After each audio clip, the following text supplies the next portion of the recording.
किसी को पसंद हो या ना हो, पाकिस्तान इलेक्शन की जानिब जाएगा। आज का दिन बहुत इम्पॉर्टेंट है। इम्पॉर्टेंट इसलिए है कि मुमकिन है कि आज सुप्रीम कोर्ट ऑफ पाकिस्तान का फैसला आ जाए। ज़्यादा इम्कान ये है कि आज या कल में आ जाएगा। ये फैसला जिसके भी खिलाफ होगा वो निशाना बनाएगा अदालत को और फैसले को, और वो ये कहेगा कि उसके साथ ये ज़्यादती हुई है। यानी अगर ये फैसला पाकिस्तान तहरीक इंसाफ के खिलाफ हुआ तो वो ये कहेंगे कि पार्लियामेंट की कार्रवाई के अंदर अदालत नोटिस नहीं ले सकती। हमने जो किया आइन के दायरे में रहते हुए किया, स्पीकर ने अपनी रूलिंग को इस्तेमाल किया, लिहाजा अदालत की मुदाखलत गलत है। और अगर ये फैसला अपोजिशन के खिलाफ आ गया तो अपोजिशन ये कहेगी कि अदालत ने नज़रिया ज़रूरत के तहत ये फैसला दिया है क्योंकि असम्बलियाँ तहलील हो चुकी हैं और एक मरतबा फिर इंसाफ का और कानून का और आइन का गला घोंट दिया गया है। दोनों जानिब जो हैं या दोनों तरफैन अपना अपना फैसला सुना चुकी हैं और दोनों को ये लगता है कि वो हक के ऊपर है। अब अदालत के ऊपर मुनसर है कि वो किसकी मुखालफत लेती है। यानी मैं ये इसलिए कह रहा हूँ कि अदालत अगर एक तरह का फैसला करेगी तो इधर से मुखालफत हो जाएगी, दूसरी तरह का करेगी तो इधर से मुखालफत हो जाएगी। ऐसे में जो वाहिद रास्ता नज़र आता है वो एक ही है कि पाकिस्तान इलेक्शन की तरफ बढ़ जाए। इलेक्शन में जाना पॉलिटिकल पार्टियों की ख्वाहिश होती है, ख़ास तौर पे उन पॉलिटिकल पार्टीज़ की जो इक़्तिदार में ना हो, यानी PMLN, पीपल्स पार्टी, फजलुर रहमान साहब, ANP, जमात इस्लामी, बाकी तमाम जमातें ये चाहती थी कि पाकिस्तान में इंतखाबात हों। इवन तहरीक लब्बैक भी ये चाहती है कि पाकिस्तान में इंतखाबात हों, फजलुर रहमान साहब भी। ये सारे इसलिए चाहते हैं कि पाकिस्तान में इंतखाबात हो कि ये इक़्तिदार का हिस्सा नहीं है। ये चाहते हैं कि इक़्तिदार का जो खेल अभी खेला जा रहा है या जो बारी लगी हुई है ये ख़त्म हो और हमारी बारी आए और हम इक़्तिदार में आए। इसीलिए तहरीक अदम एतमाद आई थी। लेकिन इंतखाबात से पहले कुछ बड़े ज़रूरी काम करने थे और उन कामों के बगैर इलेक्शन में जाने का कोई फ़ायदा नहीं है। और वो ज़रूरी काम क्या थे? नंबर 1, इलेक्ट्रॉनिक वोटिंग मशीन को ख़त्म करना था, क्योंकि पार्लियामेंट ने इसको कानून बनाया है और अब ये कानून मौजूद है और मुमकिन नहीं है कि इसके बगैर इंतखाब करवाया जा सके। तो इलेक्ट्रॉनिक वोटिंग मशीन की एक कंपल्शन है जिसको हटाना चाह रही थी अपोजिशन, कि चाहे उनकी 1 महीने के लिए हुकूमत बने, उस 1 महीने के अंदर जान छुड़ाएं इलेक्ट्रॉनिक वोटिंग मशीन से, क्योंकि इस मशीन की मौजूदगी में रवायती सियासी जमातें अपने रवायती सियासी हथकंडों के ज़रिए से धांधली नहीं कर सकेगी। लिहाजा बहुत ज़रूरी है, अगर रवायती इलेक्शन पाकिस्तान में करवाने हैं और चीज़ों को कंट्रोल करना है अपने मुताबिक, तो फिर इलेक्ट्रॉनिक वोटिंग मशीन जो है उसको ख़त्म करना होगा। दूसरा मिशन था ओवरसीज़ पाकिस्तानियों का वोट का हक वापस लेना। अब ओवरसीज़ पाकिस्तानियों का मसला ये है कि ये बहुत बड़ी तादाद में, लगभग इनके वोटर्स जो हैं वो 90 लाख से ज़्यादा हैं। अगर आप 10 मिलियन वोटर इनका गिनते हैं, 1 करोड़ वोटर, तो इनमें 90% से ज़्यादा लोग तो पाकिस्तान तहरीक इंसाफ के हैं। आप दुनिया के किसी भी मुल्क में एयरपोर्ट पे उतरें और वहाँ से आप ट्रैवल करें उस मुल्क के तूलो अर्ज़ में, तो जो भी आपको पाकिस्तानी मिलता है वो आपको इमरान खान का हमायती मिलता है। UAE में चले जाएं तो UAE में तकरीबन 15 लाख पाकिस्तानी है, और अगर उन 15 लाख पाकिस्तानियों में से आप जिसको भी मिलते हैं सड़क पे, कोई टैक्सी ड्राइवर है, कोई कारोबारी आदमी है, कोई होटल में काम करता है, कोई किसी जगह पे है, कोई कारोबार करता है, आपको ज़्यादा लोग वही मिलते हैं। आप अगर 50 लोगों से मिलते हैं तो आपको एक आधा मिलता है जो इमरान खान के खिलाफ होता है। ज़्यादा लोग वहाँ पे पाकिस्तान तहरीक इंसाफ की हमायती हैं।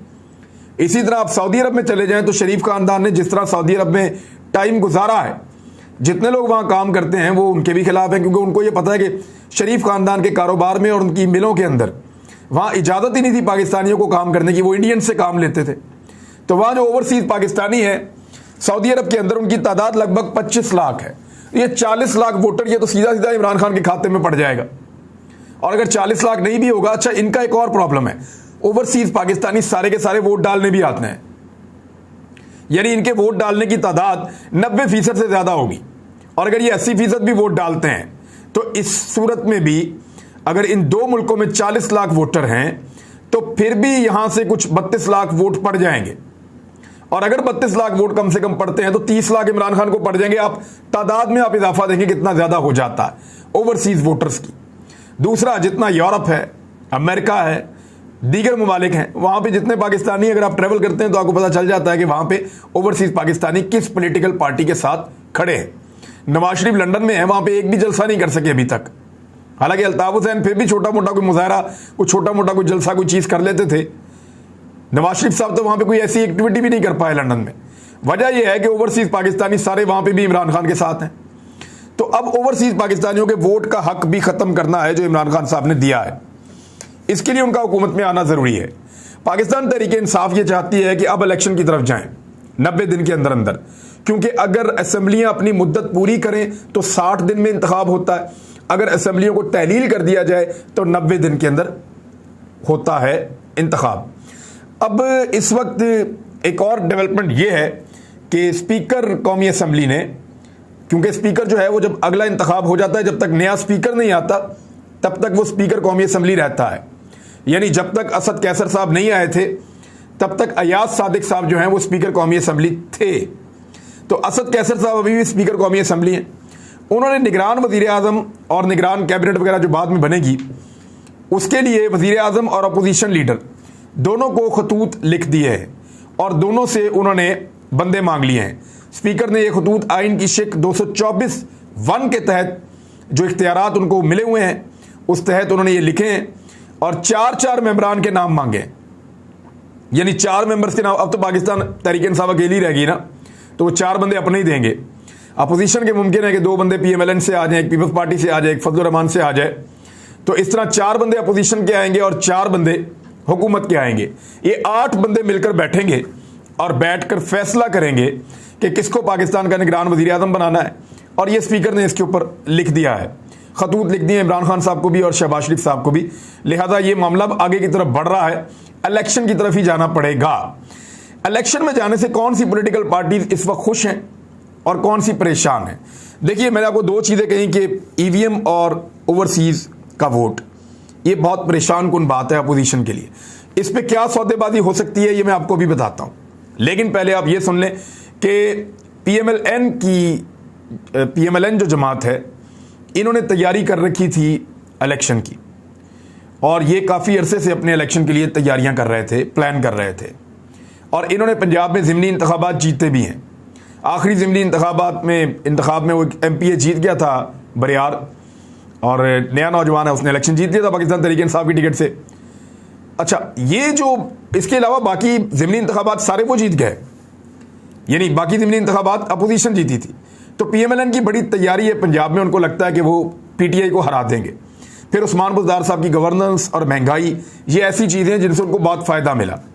लेकिन हाल ही में कुछ डेंट पड़ा है, और वो डेंट इसलिए पड़ा कि उन्होंने एक तरफ फजलुर रहमान साहब का हाथ थाम लिया और एक तरफ आसिफ अली जरदारी का हाथ थाम लिया, और इमरान खान साहब के वर्कर को, सपोर्टर को, सबको दोबारा एक्टिव कर दिया।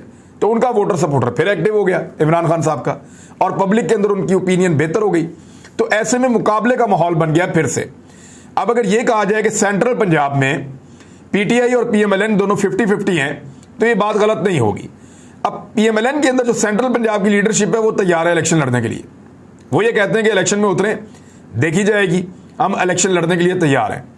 जहां तक बात है अपर पंजाब की, जिसमें आप अटक को गिन लेते हैं या गुजरात को, मंडी बहाउद्दीन, उससे ऊपर के एरियाज जो हैं, रावलपिंडी, इस तरफ जो है वो सूरत चकवाल और इस तरफ का जो एरिया सारा, यहाँ की सूरत ये मियाँ वाली, यहाँ पे पाकिस्तान तहरीक इंसाफ PMLN से तगड़ी है।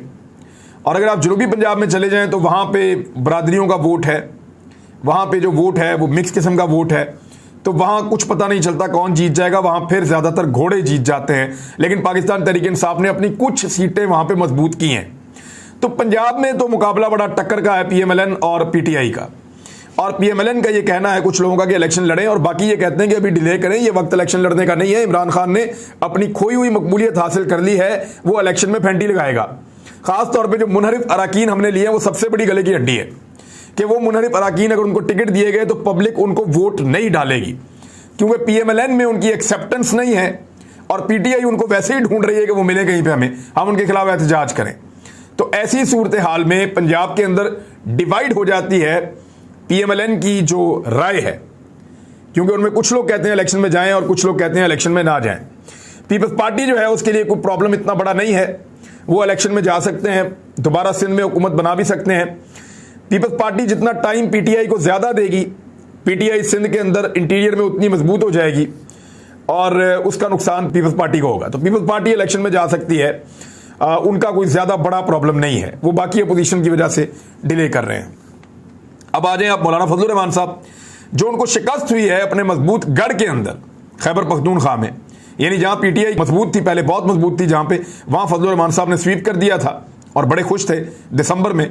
लेकिन फिर उन्होंने पाकिस्तान तहरीक इंसाफ में नई जान भर दी इस किस्म की तहरीक चला के, तो अब उल्टा काम हो गया। अब काम यह हुआ कि इमरान खान साहब स्वीप कर गए उन इलाकों में जहां पे पीटीआई कमजोर थी। तो फजलुर रहमान साहब गुमगू की कैफियत में कि इलेक्शन लड़े या ना लड़े, ये क्या हो गया। और अगर इलेक्शन इसी तरह होना है तो पीटीआई तो फिर पूरे केपी में दोबारा स्वीप कर जाएगी, और तीसरी मरतबा हुकूमत अगर इन्होंने बना ली तो ये तो फजलुर रहमान साहब की सियासत के ऊपर ढक्कन लग जाएगा, यानी वो तो बिल्कुल बंद हो जाएगी। बाकी जमातें जो एमक्यूएम, उसके लिए बड़ा सीरियस इशू है, क्योंकि एमक्यूएम ने कराची वालों को ऐसा लगता है उनके साथ धोखा किया है। वो इमरान खान साहब का साथ दे रहे थे और पीपल्स पार्टी से कराची वाले शदीद नाराज हैं। एक्चुअली पीपल्स पार्टी कभी भी कराची से बहुत लंबे अरसे से जीत नहीं पा रही।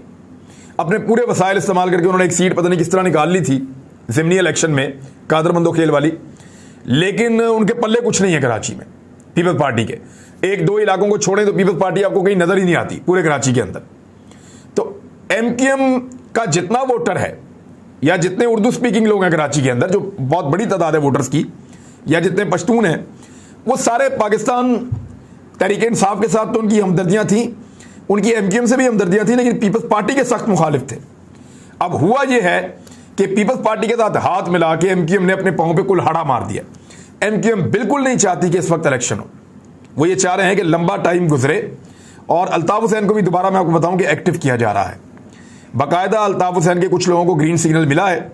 मुझे एक मेंबर कौमी असम्बली ने यह कहा कि अब हम एमक्यूएम वो वाली में रहेंगे जो अल्ताफ हुसैन वाली एमक्यूएम है, और वो बहाल हो जाएगी, ये इशारा उन्होंने मुझे दिया, और उस तरफ कुछ थोड़ी सी एक्टिविटीज शुरू भी हो गई हैं। तो इमरान खान को काउंटर करने के लिए एमक्यूएम जो कराची के अंदर असल अल्ताफ हुसैन वाली है, उसको दोबारा से एक्टिवेट किया जा रहा है, क्योंकि वही जमात है या अल्ताफ हुसैन का एक फैक्टर है जो इमरान खान को डेंट डाल सकता है कराची में। अदरवाइज बहुत मुश्किल हो जाएगा पाकिस्तान तहरीक इंसाफ को एमक्यूएम वो वाली जो अल्ताफ हुसैन के बगैर है वो कराची में इलेक्शन हरा सके, क्योंकि लोगों का एक रिएक्शन है पीपल्स पार्टी के खिलाफ। इससे पहले भी आपको याद होगा कि पीपल्स पार्टी को हमेशा एमक्यूएम छोड़ दिया करती थी इलेक्शन से पहले, ताकि इलेक्शन में उनको अपने लोगों की मुखालफत का सामना ना करना पड़े। फिर वो पीपल्स पार्टी के खिलाफ नारा लगा के इलेक्शन लड़ते थे, वापस आ जाते थे।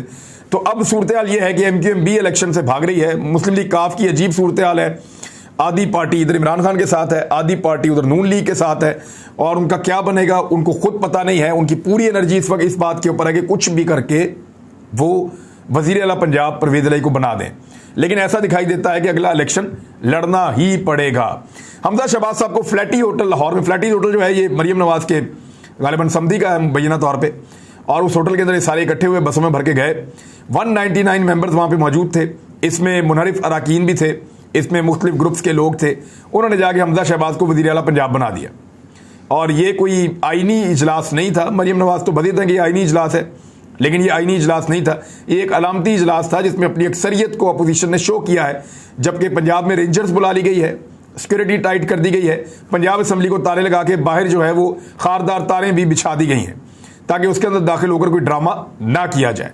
दूसरी जानिब हमजा शहबाज साहब वज़ीर आला बनने के उन्होंने ऐलान कर दिया है। उनकी बहुत पुरानी ख्वाहिश थी वज़ीर आला पंजाब बनने की, और जिस तरीके से वो बने एक होटल के अंदर, वो एक दूसरे को मुबारकबादें दे रहे हैं, बहुत खुश हैं कि वो वज़ीर आला पंजाब बन गए, उन्होंने अपनी अक्सरियत शो कर दी है। तो फिलहाल फ्लैटीज होटल के वज़ीर आला पंजाब तो वो बन गए हैं, लेकिन पाकिस्तान का आईन इसको तस्लीम करता है नहीं करता, इसके ऊपर एक नई बहस छिड़ जाएगी। मुनहरिफ अराकीन के लिए जो सबसे ज्यादा इस वक्त परेशानी वाली बात है वो बात यह है कि इमरान खान साहब ने ऐलान कर दिया है कि पीटीआई मुनहरिफ अराकीन के हलकों में अब जलसे करने जा रही है।